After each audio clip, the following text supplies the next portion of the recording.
السلام علیکم ورحمۃ اللہ وبرکاتہ۔ بسم اللہ الرحمن الرحیم۔ عن اسماء بنت یزید الانصاریہ رضی اللہ تعالی عنہا قالت قال رسول اللہ صلی اللہ علیہ وسلم من ذب عن عرض اخیہ بالغیبۃ کان حقا علی اللہ ان یعتقہ من النار، رواہ الطبرانی۔ محترم حضرات،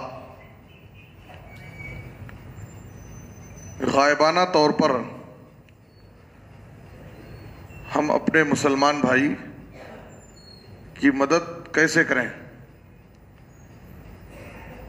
غائبانہ طور پر کسی کے پیٹھ پیچھے، اس کی غیر حاضری میں، اس کی عدم موجودگی میں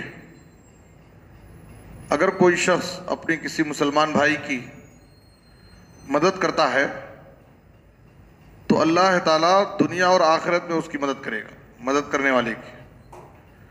آپ صلی اللہ علیہ وسلم نے کہا، صحیح الترغیب کی روایت ہے، من نصر اخاہ المسلم بالغیب، من نصر اخاہ المسلم بالغیب نصرہ اللہ فی الدنیا والآخرہ۔ جو شخص غائبانہ طور پر اپنے بھائی کی غیر حاضری میں کسی مجلس میں اپنے مسلمان بھائی کی مدد کرتا ہے، اس کا سپورٹ کرتا ہے، تو آپ صلی اللہ علیہ وسلم نے کہا کہ اللہ تعالیٰ دنیا اور آخرت دونوں جگہ اس کی مدد کرے گا۔ غائبانہ طور پر مسلمان بھائی کی مدد کیسے کریں گے؟ اس کی دو شکل آپ کے سامنے ذکر کی جائے گی۔ پہلی شکل یہ ہے کہ کسی مجلس میں مسلمان بھائی کی برائی بیان کی جا رہی ہے، اس کے تعلق سے کوئی ایسی بات کہی جا رہی ہے جس عیب اور جس برائی سے وہ پاک ہے، اس کے اندر وہ عیب موجود نہیں ہے اور ہمیں معلوم ہے، تو ہماری ذمہ داری ہے کہ ہم اپنے مسلمان بھائی کی طرف سے دفاع کریں۔ دفاع کرنا یہ ہماری ذمہ داری ہے۔ ہم وہاں پر رد کریں اس کے بارے میں جو یہ بات کہی جا رہی ہے وہ شخص اس عیب سے پاک ہے، اس کے اندر یہ برائی نہیں ہے، میں اس کے بارے میں اچھی طرح جانتا ہوں کہ اس کا معاملہ ایسا نہیں ہے۔ تو اگر کوئی شخص غائبانہ طور پر اپنے مسلمان بھائی کی عزت کا دفاع کرے گا تو نبی صلی اللہ علیہ وسلم نے کہا، من ذب عن عرض اخیہ بالغیبہ کان حقا علی اللہ ان یعتقہ من النار۔ تو اللہ رب العالمین پر حق ہے، ضرور اللہ تعالیٰ ایسے شخص کو جہنم کی آگ سے آزاد کرے گا۔ ایک مسلمان بھائی کی غائبانہ اس کی عزت کا دفاع۔ تبوک کے موقع پر جب نبی صلی اللہ علیہ وسلم تبوک پہنچ گئے تو اس وقت نبی صلی اللہ علیہ وسلم نے کعب بن مالک کے بارے میں پوچھا، ما فعل کعب بن مالک؟ تو بنو سلمہ کا ایک شخص اٹھا اور اس نے کہا کہ قد حبسہ بردہ والنظر فی عطفی۔ اس نے ایسے انداز سے گفتگو کی کہ وہ تو بہت مالدار ہو گئے ہیں اور ان کا غرور ان کو نہیں لایا ساتھ۔ یہاں پر قد حبسہ بردہ والنظر فی عطفی، وہ اچھے لباس، اچھے پوشاک پہن کر کے وہ بڑی شان و شوکت کے ساتھ چلتے ہیں پھرتے ہیں، تو اسی وجہ سے وہ نہیں آئے ہیں جب ان کی تن آسانی۔ تو معاذ بن جبل رضی اللہ عنہ کھڑے ہوئے اور کہا، بئس ما قلت، تم نے کعب بن مالک کے بارے میں جو بات کہی ہے بہت بری بات کہی ہے، ایسی کوئی بات نہیں ہے۔ کعب بن مالک کے بارے میں ہم اچھی امید رکھتے ہیں، ہو سکتا ہے کسی مجبوری کی وجہ سے وہ نہ آئے ہوں، لیکن تم جو بات ان کے بارے میں کہہ رہے ہو یہ بات صحیح نہیں ہے، وہ ایسے آدمی نہیں ہیں۔ تو فوراً انہوں نے اسی مجلس میں غائبانہ طور پر دفاع کر دیا، رد کر دیا۔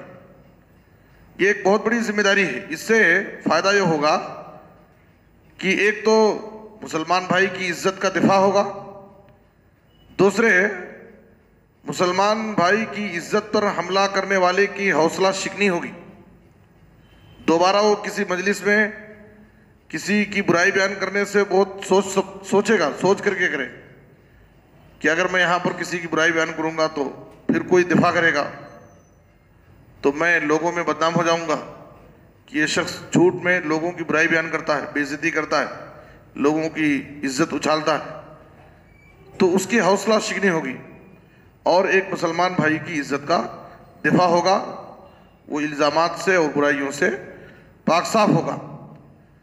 تو اس طریقے سے سماج اور معاشرے میں برائیوں کا خاتمہ ہوگا۔ یہ ایک بہت بڑی ذمہ داری ہے۔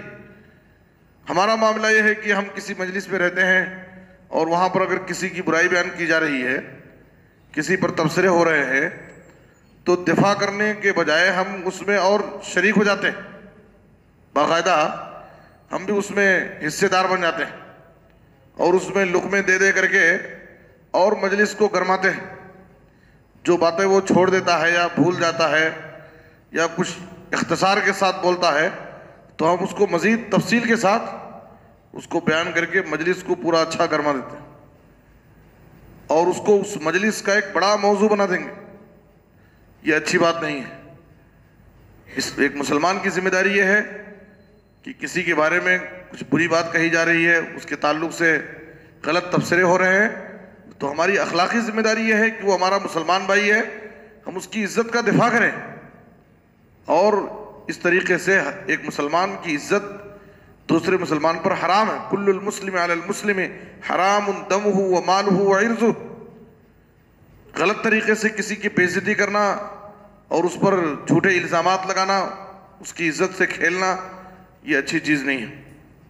تو یہ غائبانہ طور پر یہ ہمارا پہلا عمل ہے کہ ہم اپنے مسلمان بھائی کی عزت کا دفاع کر کے اپنے مسلمان بھائی کی مدد کریں۔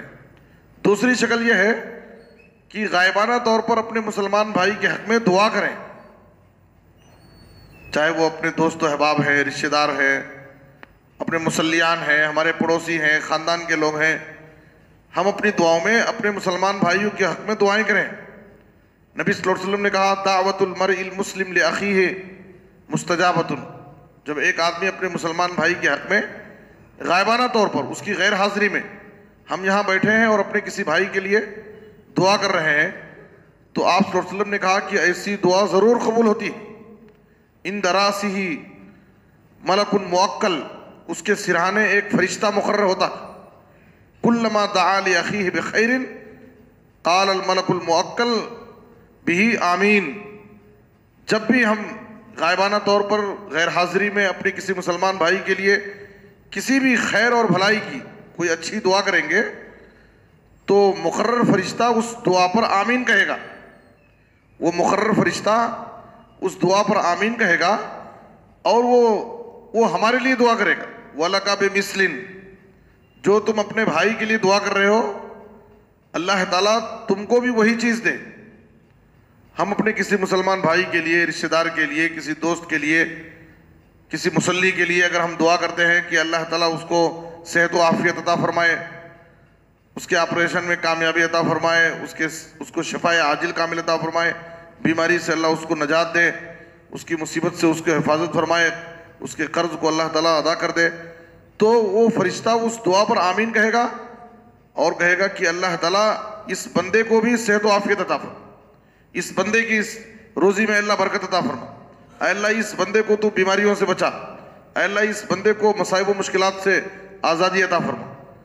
تو یہ بڑی بہترین چیز ہے کہ ایک تو ہماری طرف سے ایک مسلمان بھائی کے حق میں دعا قبول ہو رہی ہے اور وہی دعا ہمارے حق میں بھی ہو رہی ہے، تو ڈبل فائدہ ہوتا ہے۔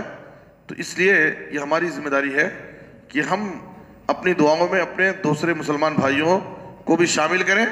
قرآن اور حدیث میں جو بھی دعائیں ہیں ان دعاؤں میں صرف خاص اپنے لیے دعائیں نہیں سکھائی گئی بلکہ اس میں مومنوں اور مومنات کے لیے بھی دعائیں سکھائی گئی۔ ربنا اغفر لی ولوالدی وللمؤمنین یوم یقوم الحساب۔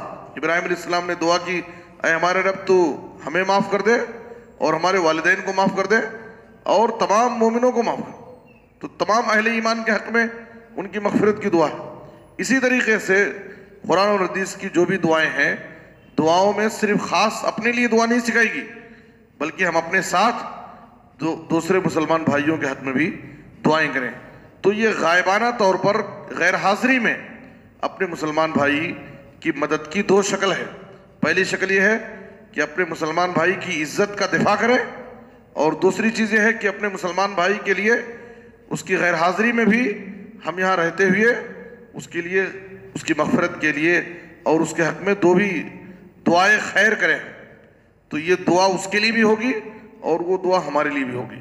اللہ سے دعا ہے کہ اللہ تعالیٰ ہمیں ایک دوسرے کے حقوق ادا کرنے کی توفیق عطا فرمائے اور کتاب و سنت پر عمل کرنے کی توفیق دے۔